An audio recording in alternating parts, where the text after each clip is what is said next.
अस्सलाम वालेकुम, मैं हूं दिल इम्तियाज़ और आप देख रहे हैं तख्ती ऑनलाइन। चमगादड़ों की आवाज़ समझने के लिए, उनकी ज़ुबान को जानने के लिए हमने एक चिप बनाई थी जिसका वज़न था 2 ग्राम। इस चिप में मुख्तलिफ़ किस्म के सेंसर्स लगे हुए थे। इसमें जीपीएस ट्रैकर था, इसमें मुख्तलिफ़ किस्म के माइक्स लगे हुए थे और कैमरे भी लगे हुए थे।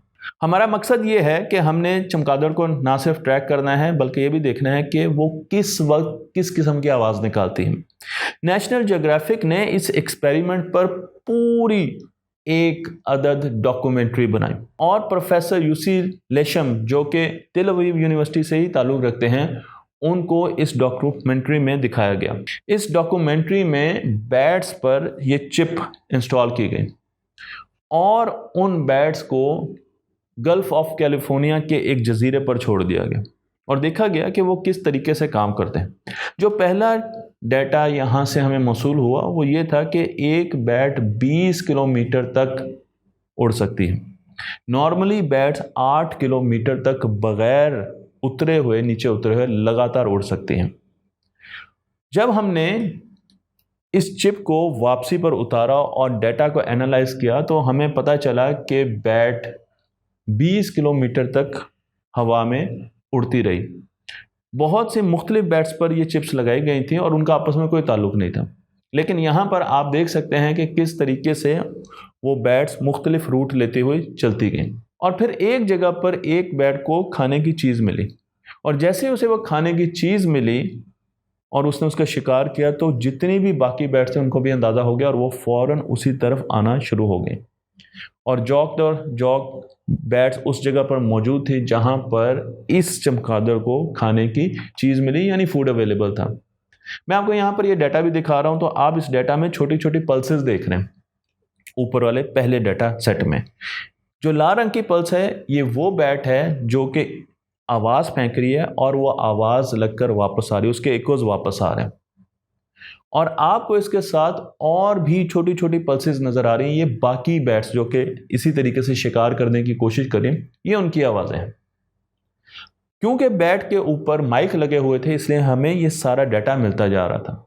इस माइक ने एक बेचारे मेंढक की भी आवाज़ रिकॉर्ड की जिसका ये चमगादड़ शिकार करने जा रही थी। तो इस बैट ने जब उस मेंढक का शिकार किया तो उस मेंढक की आवाज़ भी बीच में रिकॉर्ड हुई, इसकी आवाज़ भी रिकॉर्ड हुई और हमें यह भी पता चला कि शिकार के करीब जाकर ये किस किस्म की आवाज़ें निकालती हैं और जब इसने मरतबा शिकार कर दिया तो एक जो खुशी की चीख होती है सक्सेसफुल अटैक की, उसकी भी आवाज़ हमें पता चली कि एक चमगादड़ कैसे वो आवाज़ निकालती है। और उसके बाद बहुत से और एक्सपेरिमेंट किए गए और उनमें भी हमें इस किस्म का ही डाटा मिला। मैं आपको यहाँ पर वही डाटा दोबारा दिखा रहा हूँ और आपको दिखा रहा हूँ कि किस तरीके से जो पहली बैट थी जिस पर ये चिप लगाई गई थी वो रेड कलर का यहाँ पर शो किया गया है उसकी आवाज़ के इकोज को, लेकिन उसके साथ आपको सर्कल में कुछ और रेड कलर के सर्कल में कुछ और इकोज भी नज़र आ रहे हैं। ये वो हैं जो कि पास वाली बैट्स के थे। तो बैट्स हमेशा ग्रुप्स में हंट करती हैं, वो इंडिविजुअली जाती हैं, सर्च करती हैं, लेकिन ग्रुप में चीज़ों को खाती हैं और इस्तेमाल करती हैं। अब हमने इसको समझाने के लिए आपको एक एग्जांपल तो देनी थी क्योंकि हम चीज़ों को आसान करके बताते हैं। फ़र्ज़ कीजिए आप एक सिनेमा में हैं और वहाँ पर खामोशी है, मूवी में भी खामोशी है और आप एक चिप्स का पैकेट खोलते हैं, तो क्या सबको अंदाज़ा नहीं हो जाएगा कि आप कहाँ पर बैठे हैं? हालांकि वो देख तो नहीं सकते। बिल्कुल इसी तरीके से जब बैट अपने शिकार को पकड़ती है और आवाज़ निकालती है, कामयाबी की आवाज़ निकालती है, तो जितनी भी बाकी बैट्स होती हैं उन्हें अंदाज़ा हो जाता है कि कहाँ पर किसी बैट को शिकार मिल गया और वो सब की सब वहाँ पर पहुँचना शुरू हो जाती हैं। इस एल्गोरिदम पर एक कंप्यूटर प्रोग्राम बनाया गया जो कि तेल अवीव यूनिवर्सिटी ने बनाया। इस प्रोग्राम में आपको जो डॉट नज़र आ रहा है वो खाना है और उसके अलावा जो आपको छोटे छोटे झुंड नज़र आ रहे हैं ये बिल्कुल वैसे ही झुंड हैं जैसे कि चमगादड़ों के झुंड हैं और मुख्तलिफ जगह पर सर्च करते हैं, लेकिन जब एक बैट को ये खाना मिल जाएगा तो सारा का सारा झुंड उसी तरफ आ जाएगा। हम जो मॉडल बना रहे हैं बैट का, उसके पास सुनने की कैपेबिलिटी होनी चाहिए। तेल अवीव यूनिवर्सिटी ने जो मॉडल बनाया, अगर आप उसके गिर्द ताली बजाएं तो वो फ़ौरन उस तरफ अपना रुख करता है, वो ध्यान देता है और वो फ़ौरन उस तरफ ट्रैक करने की कोशिश करता है। मैं आपको यहाँ पर रोबोट की सिमुलेशंस भी दिखा रहा हूँ तो आप इन सिमुलेशंस में भी देख सकेंगे कि जब कोई ताली बजाता है तो रोबोट उसे फ़ौरन रिस्पॉन्स देता है और उस तरफ को मूव करता है जिस तरीके से बैट करती हैं। बैट्स आहिस्ता आहिस्ता और बाकी परिंदे भी आहिस्ता आहिस्ता शहरों से दूर जा रहे हैं, इसलिए शहरों में रहकर इन पर रिसर्च करना बड़ा मुश्किल है। उसकी वजह यह है कि शहरों में रोशनी बहुत होती है और शहरों में शोर बहुत होता है, इंसान की पैदा की हुई पोल्यूशन बहुत होती है। इस वजह से ज़्यादातर परिंदे शहरों को छोड़ के जा रहे हैं। लेकिन कुछ परिंदे अभी भी शहरों को इसलिए तरजीह देते हैं कि यहाँ पर खाने की चीज़ें ज़्यादा मिलती हैं, यहाँ उनके पास खाने की चीज़ों की ज़्यादा वैरायटी होती है। इसीलिए शहरों पर भी बैट्स पर तजर्बे किए गए जो कि यूनिवर्सिटी ऑफ कोलंबिया ने किए। उन्होंने अपनी कॉलोनी में बैट्स पर बहुत ज़्यादा रिसर्च की। जो यूनिवर्सिटी थी उसने अपनी कॉलोनी में, साइंसदानों ने बहुत सी रिसर्च की और उन्होंने देखा कि बैट शहरों में किस तरीके से, कॉलोनियों में किस तरीके से आगे बढ़ती है। तो पता चला कि पहले दिन में, क्योंकि ये डाटा काफ़ी दिनों पे लिया गया, ये डाटा तकरीबन 1 से 1.5 महीने के बीच में लिया गया, तो उन्होंने देखा कि पहले दिन में बैट बहुत थोड़ा सा दूर गई और वापस आ गई, फिर अगले दिन उससे ज़्यादा, फिर अगले दिन उससे ज़्यादा, और आखिर में बैट बहुत तेज़ी से बहुत दूर तक चलती गई। तो रेड कलर जो आपको शो कर रहा है इस ग्राफ में, वो आखिरी दिनों की उसकी फ़्लाइट है, और जो आपको ब्लू कलर नज़र आ रहा है ये पहले दिनों की फ़्लाइट है। तो बैट चमगादड़ आहिस्ता आहिस्ता मानूस होती है उन जगहों पर और फिर वो जाकर वहाँ पर अपना शिकार करती है। एक और एक्सपेरिमेंट में, जो कि बहुत अहम एक्सपेरिमेंट है, उसमें देखा गया कि अर्बन एरियाज़ में, शहरों में बैट की जो फ़्लाइट्स है वो बड़ी रैंडम है, लेकिन अगर आप कंट्री एरिया में चले जाएं, यानी आप देहाती इलाकों में चले जाएं, तो वहाँ पर बैट अपने गार से निकलती है और सीधा फूड वाली जगह पर, खाने वाली जगह पर जाती है और वहाँ से वापस आती है। बहुत ही बोरिंग किस्म की लाइफ बैट की होती है। यूसी योवेल ने 22 इजिप्शियन फ्रूट बैट्स ली और उन पर सब पर चिप लगाई। 75 दिन तक उनको मॉनिटर किया। वो जो भी एक्ट करती थी कैमरे से उसे देखा जाता था और साथ साथ माइक्रोफोन रिकॉर्ड भी कर रहा था, और उसके साथ उसकी लोकेशन भी हमें पता थी और उस पर ईसीजी और ईईजी के सेंसर्स भी लगे हुए थे। तो हमने एक डेटाबेस बनाया 15,000 वोकल्स का, 15,000 आवाज़ों का डेटाबेस बनाया जो कि बैट्स निकालती थी।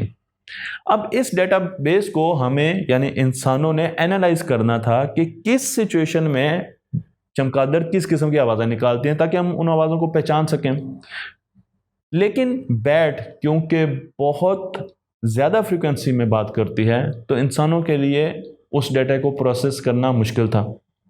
उसके साथ साथ उसकी स्पीड भी बहुत ज़्यादा होती है, तो एक आम इंसान 15,000 वोकल्स को प्रोसेस नहीं कर पाता। मैं आपको यहाँ पर उसी रिसर्च पेपर से ली गई तस्वीरें भी दिखा रहा हूँ जो कि नेचर में पब्लिश हुआ, और जिसमें दिखाया गया कि बैट को किस तरह से नज़र आता है, उसका विजन कैसे होता है आवाज़ की मदद से जो वो मूव करती है। अब इसके लिए मदद ली गई आर्टिफिशियल इंटेलिजेंस की, और आर्टिफिशियल इंटेलिजेंस की जो मदद ली गई उसमें न्यूरल नेटवर्क्स को ये सारा का सारा डेटा दिया गया, और न्यूरल नेटवर्क्स को पूछा गया कि क्या आप इस डेटा को कंपेयर कर सकते हैं, मैच कर सकते हैं बैट्स के एक्शन के साथ। और फिर जो रिसर्च पेपर में लिखा गया है, जो हमें इनपुट दी है, वो पता चला कि उन वोकल्स को देखते हुए अब हम ये कह सकते हैं कि चमगादड़ें ज़ुबान रखती हैं, वो एक दूसरे से इंटरेक्ट करती हैं, बोलती हैं, उनके नाम हैं और वो दूसरों को भी नाम से पुकारती हैं। मज़े की बात यह है कि वो आपस में आर्गूमेंट भी करती हैं, और उसके साथ साथ उनकी लड़ाइयाँ भी डॉक्यूमेंट हो चुकी हैं। तो वो लड़ती भी हैं, वो आपस में नाम भी रखती हैं। जब वो बच्चों से बोलती हैं तो उनकी टोन डिफरेंट हो जाती है, और जब वो लड़ने की तरफ आती हैं या जब वो मेटिंग की तरफ आती हैं तो उनकी टोन टोटली डिफरेंट हो जाती है। मैं आपको यहाँ पर आवाज़ की सूरत में चमगादड़ों की ज़ुबान दिखा रहा हूँ। तो आप देख सकते हैं ये वो वोकल्स हैं जो प्लॉट किए गए, और इन वोकल्स में आप देख सकते हैं कि जब हम ये देखते हैं कि ये आपस में लड़ रही हैं और ये वोकल ले रही हैं, और उसके बाद बाकी चमगादड़ें भी यही कर रही हैं, तो हमें पता चलता जा रहा है कि जब चमगादड़ इस किस्म की आवाज़ प्रोड्यूस करेगी, इसका मतलब है वो आपस में लड़ रही हैं।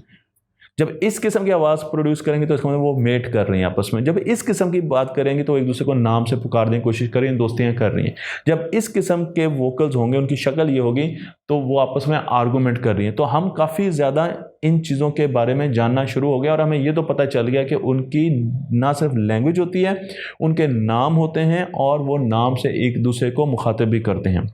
अब इस वक्त साइंसदान इस तगदो में लगे हुए हैं कि किसी तरीके से वो इन्हीं वोकल्स को आवाज़ की शक्ल में लेकर आएँ, यानी जो बैट बोले वो न्यूरल नेटवर्क बीच में मौजूद उस वोकल को रिकग्नाइज करें, और अगर बैट ये कह रही है कि हटो, पीछे हटो, मूव ऑन, तो वो उस वोकल को पहचान कर उसको इंग्लिश उर्दू ज़ुबान में ट्रांसलेट करें और हमें नज़र आए कि बैट ये कह रही है हटो बच्चों। और अगर हम किसी गार में जाना चाहते हैं और वहाँ पर हमें शक है कि बहुत सी बैट्स, और हम ये चाहते हैं कि हम बैट्स को कहें कि अब आप हटिए यहाँ से क्योंकि यहाँ पर इंसानों ने आना है, तो हम इंग्लिश में या उर्दू ज़ुबान में अपनी ज़ुबान में हटो बोलें और यही न्यूरल नेटवर्क वापसी पर यानी रिवर्स एक्शन में ऐसी आवाज़ निकाले, ऐसे वोकल्स निकाले जो कि बैट समझ सके कि अब ये हटने की बात हो रही है। मैं आपको ये भी बता दूं कि जो वोकल्स हैं वो भी थोड़े से फ़र्क होते हैं। अगर आप यहाँ पर मूव के वोकल को देखें तो जब बैट्स मेट कर रही हैं तो ये वोकलों की शक्ल थोड़ी सी डिफरेंट होती है। जब वो आराम से हैं तो इन वोकल्स की शक्ल डिफरेंट होगी, और जब वो फीड कर रही हैं तो उस वक्त इनकी शक्ल डिफरेंट होती है। लेकिन ये एक बहुत बड़ा ब्रेक थ्रू है जिस पर इंसान इस वक्त काम कर रहा है, क्योंकि अब हम ये समझ चुके हैं कि ना सिर्फ चमगादड़ों की ज़ुबान होती है बल्कि यही एक्सपेरिमेंट अब हम दूसरे मैमल्स पर भी कर रहे हैं। हम मछलियों पर भी एक्सपेरिमेंट्स कर रहे हैं और उसके साथ साथ हम टर्टल्स पर भी एक्सपेरिमेंट कर रहे हैं, और आर्टिफिशियल इंटेलिजेंस की मदद से हम कोशिश कर रहे हैं कि हम दोबारा यानी एक तरफा गुफ्तगू ना करें बल्कि दो तरफा गुफ्तगू चमगादड़ों से कर सकें, वो भी हमें अपनी बातें समझा सकें और हम भी उनसे अपनी बातें शायद मनवा सकें। मुझे उम्मीद है कि आपको ये वीडियो पसंद आई होगी। तख्ती ऑनलाइन को लाइक कीजिए, शेयर कीजिए और इस इल्म को दूसरों तक पहुँचाते रहिए।